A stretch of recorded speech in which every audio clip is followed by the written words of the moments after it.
Good morning. কেমন আছো তোমরা সবাই? আশা করছি সবাই খুব ভালো আছে, আমিও খুব ভালো আছি। আজ হচ্ছে 10ই মে, শুক্রবার। আজ শুভ অক্ষয় তৃতীয়া। শুভ অক্ষয় তৃতীয়ায় সকলের সকল জিনিস অক্ষয় হোক এই কামনা করি। এমনকি আমারও সকল জিনিস অক্ষয় হোক। আর অক্ষয় তৃতীয়াতে আগে যখন ছোট ছিলাম আমরা, তখন সেই যেতাম না যে দোকানে দোকানে হালখাতা, অনেক দোকানের পয়লা বৈশাখে হালখাতা হতো, অনেক দোকানে অক্ষয় তৃতীয়ায় হালখাতা হতো। সেখানে যাওয়া, মিষ্টির প্যাকেট আনা, গিফট পাওয়া, সমস্ত কিছুই আছে, এখনো আছে। কিন্তু এখন যেটা হচ্ছে, এখন জীবনটা অনেকটা বদলে গেছে।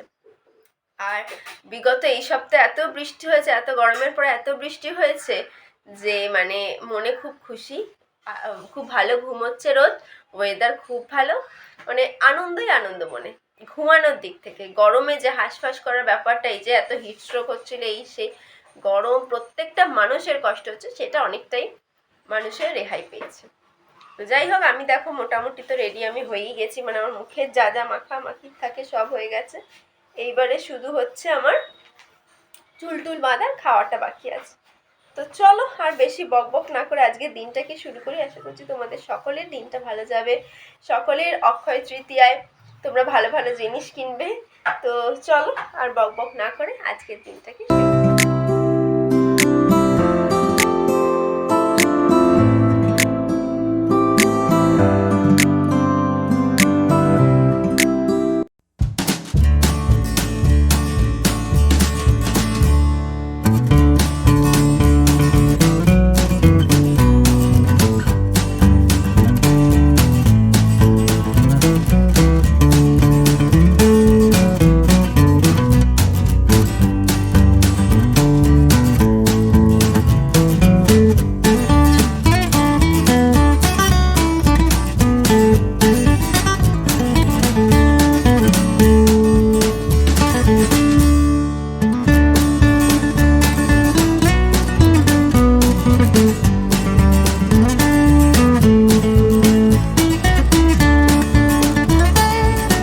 একদম রেডি, এবার বেরোচ্ছি। এই যে আমার ব্যাগ রেডি, ব্যাগটা কোন ঢাব্বুস ব্যাগ হচ্ছে। আমার মা 2-3টে করে টিফিন দিয়ে দেয়। মেয়ে দুর্বল হয়ে গেছে, ওই জন্য মেয়ে বেশি খাবে। উফ বাবা, তার মধ্যে 2টো করে জলের বোতল থাকে। তো চলো আমি বেরোই, একদম বিকেলবেলা তোমাদের সাথে দেখা হবে। আকাশ একদম পুরো মানে অন্ধকার হয়ে এসছে, নামবে কিছুক্ষণের মধ্যে। তাই আর বক বক করবো না, বেরিয়ে পড়ি। সন্ধেবেলা তোমাদের সাথে দেখা হবে, চলো।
শুভ সন্ধ্যা বন্ধুরা। আরতি দিয়ে, মায়ের আরতি দিয়ে সন্ধ্যাটা শুরু করলাম। আসলে নেমেছিলাম ফার্স্ট গেটে, তো সেখানে দেখলাম মায়ের মন্দিরে আরতি হচ্ছে। আমি ভাবলাম একটু ভিডিও থাকুক, তাহলে সন্ধ্যের শুরুটা হবে মায়ের আরতি দিয়ে। আর আরতির মাঝেই দেখলাম হঠাৎ করে একটা গাড়ি এসে মন্দিরের সামনে দাঁড়ালো এবং সেখান থেকে নতুন বরকনে নামছে। হয়তো বিয়ের পরে বাড়ি যাচ্ছে, তো সামনে মন্দির পড়লো, তো সেই ক্ষেত্রে মন্দিরে প্রণাম করতে নামছে। দেখে এত ভালো লাগলো, এত ভালো দিন অক্ষয় তৃতীয়া, সেই দিনকে কারোর বাড়িতে লক্ষ্মী আসছে। তো এটা আমার খুব ভালো লাগলো। আর মায়ের মন্দিরে প্রণাম করতে এসেছিলো, তো আমার বেশ যা হয় একটা নতুন নতুন বিয়ে, তো দেখে খুব ভালো লাগছিলো। নতুন বরকনেকে দুজনকেই খুব সুন্দর লাগছিলো। ভগবান ওনাদের দুজনকে খুব ভালো রাখুক, মা সবসময় ওদের জীবনে খুব আনন্দে ভরে রাখুন, সেটাই আমি চাইবো। আর আমরা গেছিলাম আসলে ফার্স্ট গেটে নেমেছিলাম, সেটা হচ্ছে শীতল মেশোর দোকানে যাব বলে। মেশোর দোকান থেকে কিছু জিনিস নেওয়ার ছিল, কিছু জিনিস না, একটা জিনিস নেওয়ার ছিল। তো সেই জন্য আর গিয়ে দেখি এই যে আমার মিষ্টি সোনা এসছে। না, ওর আর ডাক নামটা বলে, মানে যে নামে আমি ডাকি আমি আর ডাকবো না, অনেক বড় হয়ে গেছে, এবার ডাকাটা কিন্তু উচিত না, এটা কিন্তু সত্যিই খারাপ জিনিস। আমাকেও আমার মা উল্টোপাল্টা নামে ডাকলে আমি রেগে যাই, আর ও আমার পুচকু, ওকে ওরম বললে তো রেগে যাবি। যাই হোক, চলো আমার কি কিনলাম মেশোর দোকান থেকে এবার তোমাদের সেটা দেখাই। আমি বাড়ি এসে গেছি, আর বাড়ি এসে আগে হাত পা ধুয়ে নিয়েছি। হাত পা ধুয়ে নি, পুরো গায়ে ধুয়ে নিয়েছি।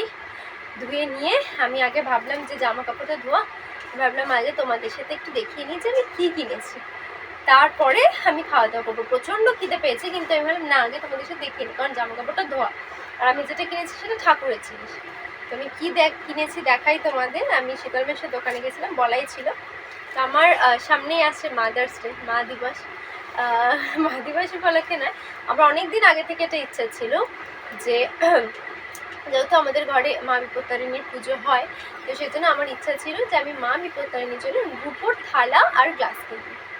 তো সেটা বড় না হলেও ছোট, তো সেটাই আমি আজকে কিনে এনেছি। এই যে দেখো, মা বলেছিল যে অক্ষয় তৃতীয়া ভালো দিন, তাহলে অক্ষয় তৃতীয়ার সময় কিনিস, তো সেটাই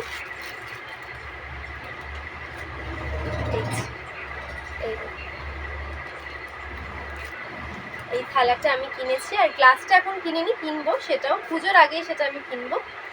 তো এটা আমার আরেক মায়ের জন্য, যে মা সমস্ত বিপদে আমার মানে আমার পাশে থাকেন। আমি তাকে স্মরণ করি, সমস্ত বিপদ থেকে উনি উদ্ধার করেন। আমার যখনই শরীর টরীর খারাপ হয় আমি তাকে স্মরণ করি যে আমাকে ঠিক করে দাও, আমাকে ভালো রাখো। যখনই যে কোনো বিপদ হয় আমি ওনাকে স্মরণ করি, আমাকে আমার এই বিপদ থেকে উদ্ধার করে দাও, উনি সব সময় সেটা করেন। তো সেই জন্য না, আমার এটা খুব ইচ্ছা ছিল যে মায়ের জন্য আমি এটা কিনবো। তো আমি সেটা কিনলাম, আমার খুব আনন্দ হচ্ছে, সেই জন্য খুবই আনন্দ হচ্ছে। গ্লাসটা আজকে কিনতে পারিনি, গ্লাসটাও কিনবো। মোট কথা বিপত্তারিণী পুজোর আগে আমি কিনেই নেব। আর এটা এবার আলমারিতে ঢুকিয়ে দেবো, এখন বাইরে রাখবো, একটু বাদে মা তারপরে ঢুকিয়ে দেবে। তো এটাই কিনেছি, আর কিছু কিনিনি। আর কী যেন বলতে গেলাম, না আর কিছু কিনিনি। আমার প্রচণ্ড খিদে পাচ্ছে, এবারে খাবো।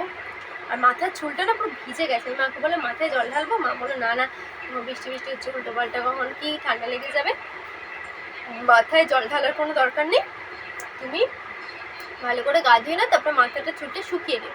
ওই জন্য চুলটা আঁচড়ে নিয়েছি, এবার শুকাবো। তো চলো আর বক বক করবো না, আমি একদম খেতে যাই, প্রচণ্ড খিদে পেয়েছে, একটু জল খাই, খুব জল পিপাসা পেয়েছে। চলো একদম যাই, দেখি রাত্রে কী কী ডিনার আছে। আমি ভীষণভাবে দুঃখিত, আমি আর ভিডিও দিতে পারছি না, কারণ হচ্ছে সেদিনকে আমি খেয়ে দিয়ে তারপরে ভীষণ টায়ার্ড ছিলাম, আমি ঘুমিয়ে পড়েছিলাম, তারপরে আমাদের ভিডিও করা হয়নি। যাই হোক, কেমন লাগলো জানাবেন সবাই, আর জানিও সবাই।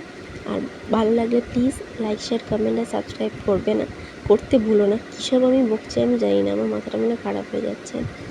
যাই হোক, সবাই ভালো থেকো, সুস্থ থেকো, দেখা হবে নতুন দিন নতুন ব্লগে। আর অবশ্যই ভিডিও ভালো লাগলে প্লিজ লাইক শেয়ার কমেন্ট আর সাবস্ক্রাইব করে দিও, পাশে থেকো, দেখতে থাকো শ্বেতার সাথে 7 দিন। আজকের মতো টাটা।